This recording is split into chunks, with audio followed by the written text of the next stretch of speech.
Hello, green industry business owners. This is Carla Palicastro, co-founder and CEO of Cycle CPA.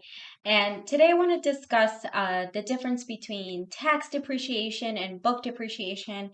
I think this is very important because within the industry, there's a lot of investments that needed to be made with vehicles, machinery and equipment, and so on.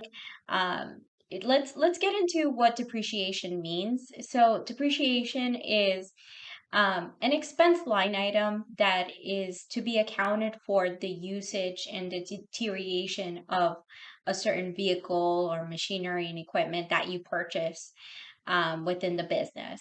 So let's say that you purchase a truck worth $50,000. That whole amount is not going to go on your profit and loss all at once as an expense. And that's just because, there's something called the matching principle within accounting. And what that means is you're trying to match the expense with the period in which it's incurred. So let's say that you were to put the whole 50,000 on your profit and loss statement. That wouldn't be true and wouldn't be following the matching principle, because then that would mean that you could only use that truck just for a year and then you got rid of it, which is not true. So, or should not be true. But you're going to use that truck for numerous amounts of years, and so you want to depreciate it based on those expected years. So, what that looks like on the profit and loss statement is a line item called depreciation expense. And then on the balance sheet, you will see the whole amount. You will see truck $50,000, and then you would see the accumulated depreciation associated with that truck that will decrease the value of that truck. So let's say that in your business, you expect to use this truck that you purchased, just to make it simple for numbers' sake, for the next 10 years. If you purchase a $50,000 truck and you expect to use it for the next 10 years, that means you're going to depreciate it at a rate of $5,000 per year using straight line method, which just means that you're going to be depreciating the same amount every year. What that would look like for the first year of using that truck is you'll have a line item on your profit and loss that says depreciation expense $5,000.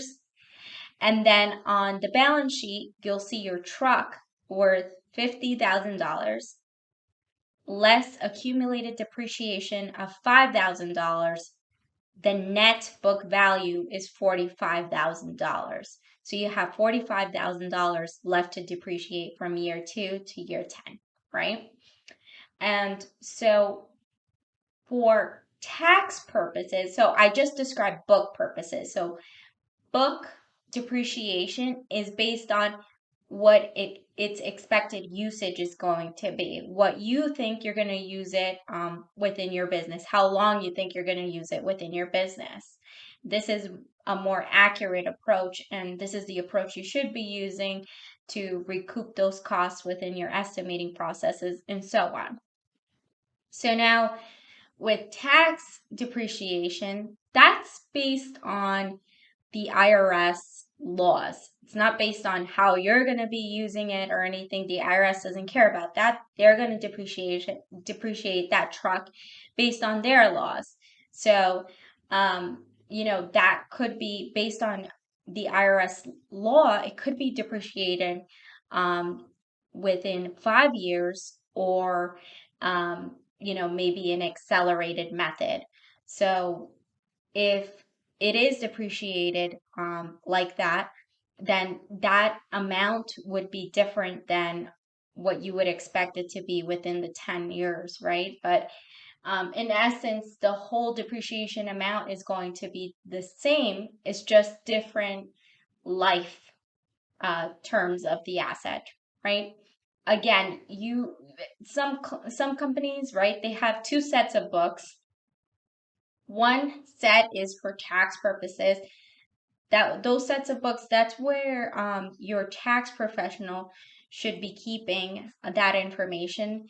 And then your, actual set of books with your book depreciation posted on there. And then what they'll do is that they'll take the book depreciation and then they reconcile that to tax depreciation on your tax return, and then you're good to go. Just wanted to let you guys know the differences and how you can go about that. If you have any question in regard to this, feel free to reach me at carlap@cyclecpa.com. But it was nice catching up with you all. Thank you.